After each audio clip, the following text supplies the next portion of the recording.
My husband is a battalion chief, and this is not a joke. The guy pulled a gun on my family. These are outright lies. Not a single piece of any of that is true. People in power protecting people in power and using your money to do it. That's what you're about to see in this new chapter of Indefensible. I'm ABC 15 Chief Investigator Dave Bisabing, and we're back with the story of one man's fight to prove he acted in self-defense against a top official in a small town.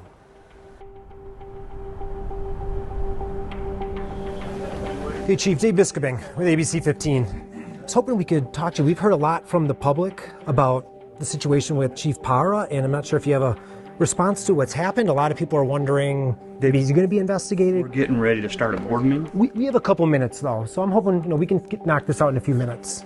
This is the Central Arizona Fire Chief, and we came to a public meeting to ask about his Deputy Chief, Dustin Parra. I don't think we're going to do that right now, okay? When could we do it?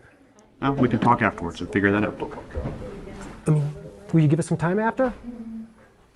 We'll have a discussion and we'll... No, if you're not going to promise to talk to me after, then we can do it now. See, we've waited long enough. It's been weeks since we exposed how one of the Prescott area's top firefighters and his family accused a man of a serious crime. Prescott Police Department, how can I help you? My husband is a battalion chief, and this is not a joke. The guy pulled a gun on my family. The caller is the wife of Dustin Parra.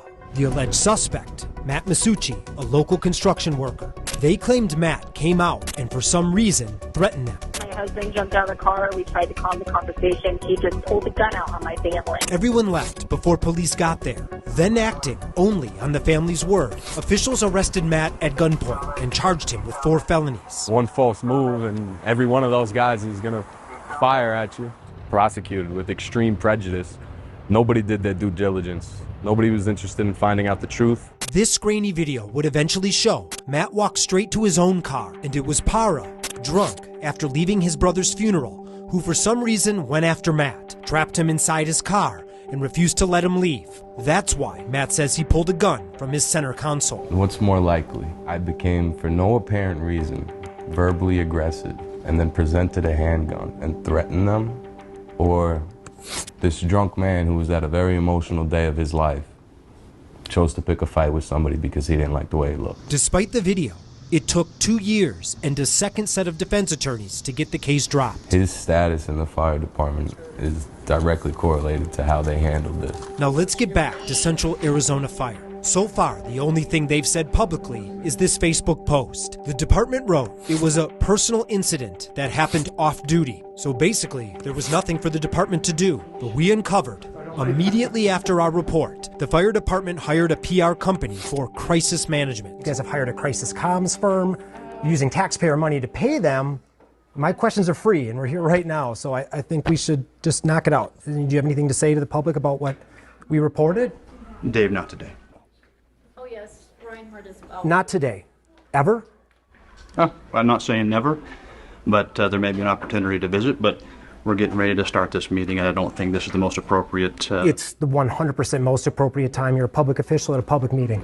Thanks, Dave. Deputy Chief Parra has ignored repeated interview requests, but internal emails show his department and the PR firm were busy figuring out how to respond. Quote, how quickly can you get us the public records? We're thinking we need to sift through those first before we issue the statement. Also, we just want to confirm that there are no skeletons in Dustin's closet. Could you get with him and just make sure there's nothing else that will surface in the coming days? Because this reporter is going to find it. You're spending taxpayer money to respond to my story, so let's do this now at no greater expense to taxpayers. There's got to be something you can say to the public, the people here in the Prescott area, about what happened, what we've reported. Nothing? We're going to continue to work hard to support our community, and we're going to continue to work internally to follow our policies and procedures, and we'll continue to utilize the Prescott Police Department to help guide through any of this process. So we will continue to work as we have, and that's kind of where we're at right now. Have you been in communication with Prescott PD about what has happened? We have, yes. What specifically has been discussed. Any conversation I have with them is between... No, it isn't. That's public information. You're wrong there. We'll be investigating the secret discussion between this fire chief and Prescott PD. And as for the police, they tried to ignore us too. But as you saw in our last story, they already got a visit, and they defended how they handled the case. I don't know if the department has a response to that it was investigated in a biased way, or... Well, and I don't want to just come off like this, but it's Prescott, right? Yeah. So everybody grew up here together, so everyone's gonna a lot of people know a lot of people. The detective who investigated this case, born and raised here, grew up here, so he knows a lot of people. From the city, we've requested and are waiting for more records, emails, texts, public response, basically anything and everything related to the case. But we already have a report showing Parra was not interviewed the night it happened because he was upset and intoxicated. Yet that same night, Parra called a detective to request an investigation. This is obviously of such importance that you're going to use taxpayer money to hire a crisis management firm, but yet you're not willing to answer any questions about this right now, or ever, really. No, that's not fair. It is fair. It's been a month. In fairness, it has not been a full month.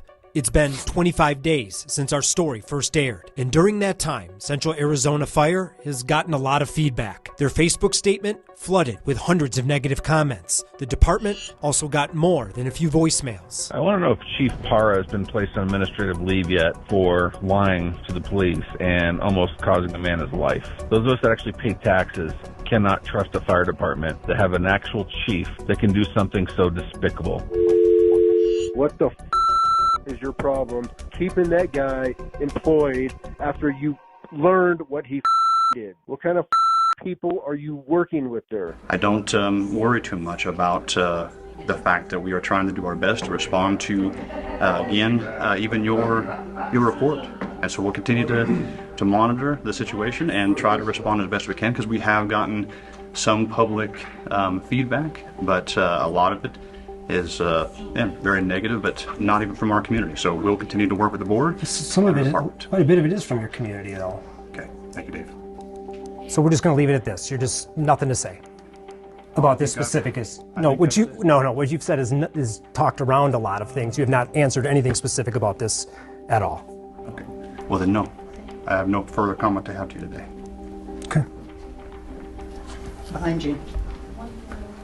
Now, there's a lot more to this case, so if you haven't seen our previous reporting, search Indefensible and ABC 15.